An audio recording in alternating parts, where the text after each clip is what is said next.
Hello there. So, some weeks ago I made this.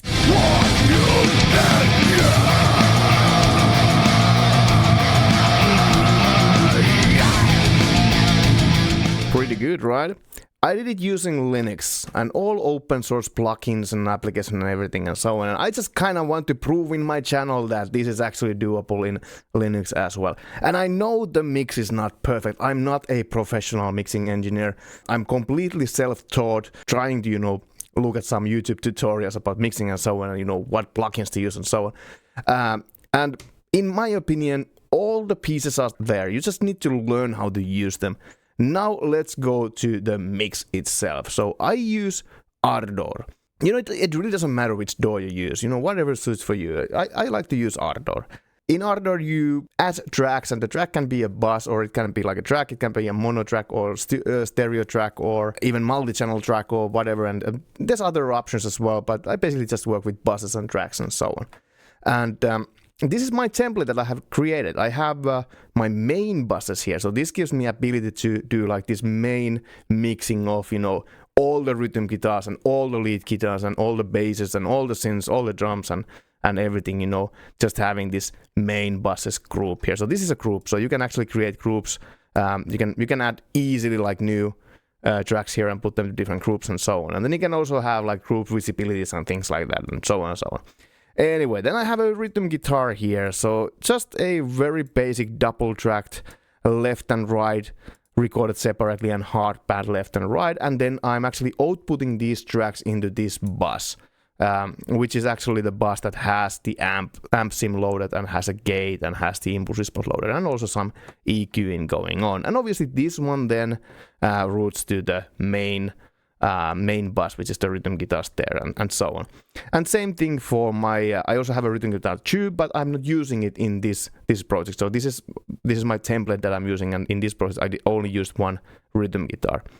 And then I have lead guitars, and they are also very similarly left and right panned, but the difference is that these are actually stereo tracks, and the reason is because even though guitar signal is always mono, but I'm using stereo plugins here, which gives kind of like the stereo effect for the guitar itself. But since we have two main guitars in Bodom, I'm just like panning them left and right. Not 100%, but 80% left and 80% right here. So you get a little bit of like the stereo effect on both of those, but they are still kind of widespread there. Then the solo one is, I think this is exactly the same. It's just on center, and it has a little bit different stack of effects and so on. Bass guitar, I have a multiband compressor here, and the only reason for putting this was that someone said in my comments that this is having a multiband there on the low end would tame it somehow and make it sound better. I don't know. I just added it there, and I think it sounds good. So yeah, it's there now. Then I have the amp modulator and impulse response loader and EQing there. In this one I'm using actually the X42 EQ. I'm mostly using here the LSP Linux Studio plugins EQs, but I don't know, for some reason I just loaded this plugin here. And what I usually always do with the bass is I spike up the 2 kHz range here a bit, because then it gives you a little bit more metallic tone on the bass. I have some strings. I'm actually only having the ghost ensemble and the dual strings, so the dual strings is only here on the start actually, and nowhere else. These I'm not even using. They were just again in my template already. Drums is a MIDI line, and I hand created this drum line on Hydrogen. So even though I'm playing drums in the video that I made, I can kind of play this drum track, but I really didn't play it. I really wrote it, and I can actually take a look at that or show it for you. It's actually here. So starts with the counting, then we have the intro riffs and so on. There's quite a lot of song here. And then when I was ready, I just exported it as a MIDI and put it to Ardour. And then I'm using the Drum Gizmo plugin for this one.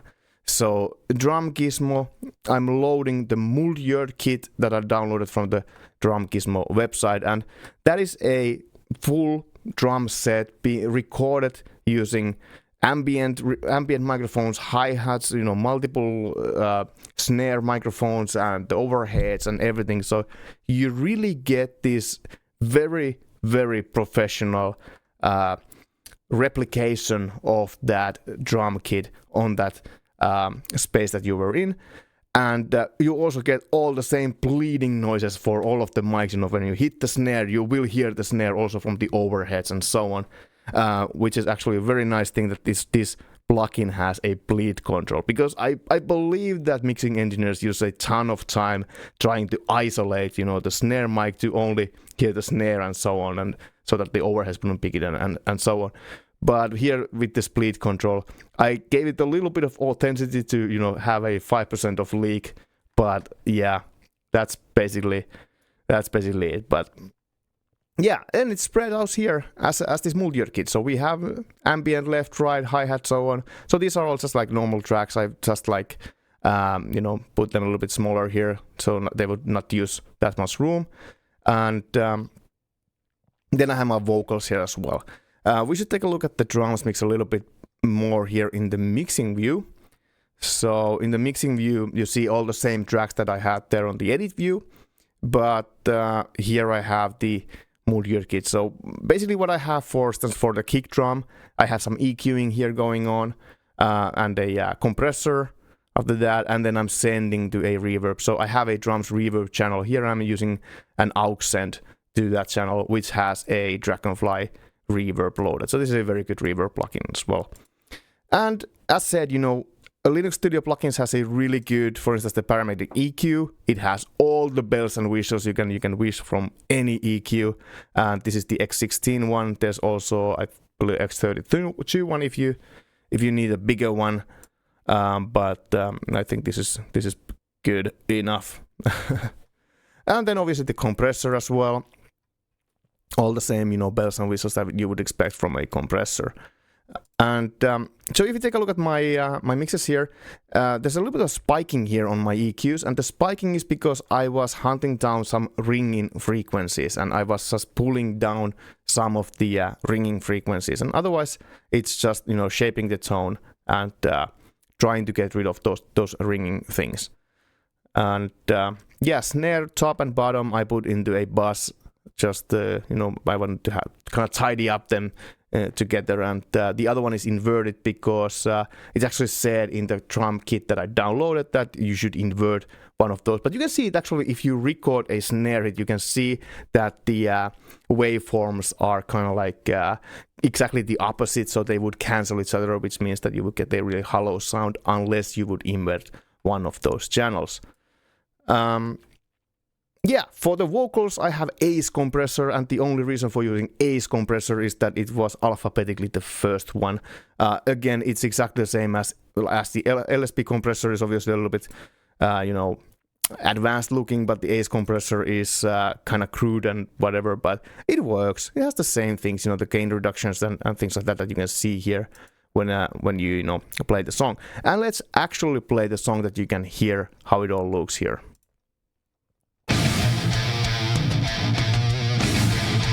So if you for instance take a look at the like the EQ here, you can see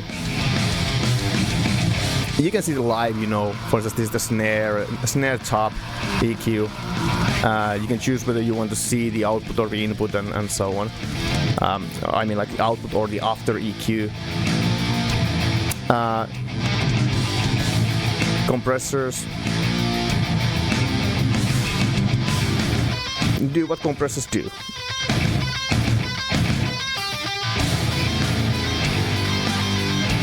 There's also a de-esser. This is from the Calaf, because I didn't find a de-esser from LSP or X42, so...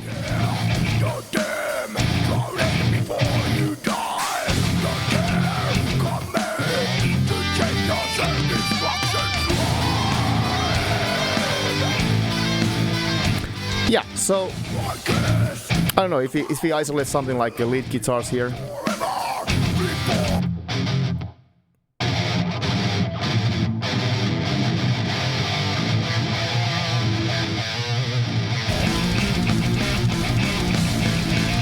bass.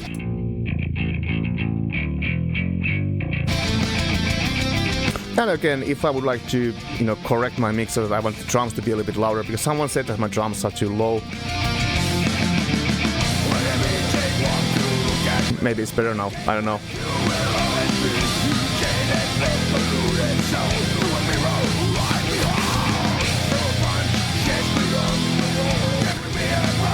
And this is basically it. So everything else is just basically, recording, editing, retakes, what you usually would do. And by the way, in Ardour there's also a recording view here. I never use this recording view. I always just use the edit view. There's no point using, something. You don't have to use the recording view unless you really want to use that. I guess that's kind of similar to some other DAW. That's what you have here. And I know that Ardour is kind of picking things from other DAWs just to try to kind of, feel more familiar for some users. But I prefer the edit view. The Q view, I don't even know what that is. I don't care about that. Anyway, and that's basically the mix. So yeah, that's the mix. Leave comments, ask questions, ask whatever comes to your mind. I would definitely want to explain a bit more, but obviously this is a very deep rabbit hole what I have here. But I would especially like to hear some feedback or your tips and tricks on doing stuff like this what I have been doing here. Thanks. See you. Bye.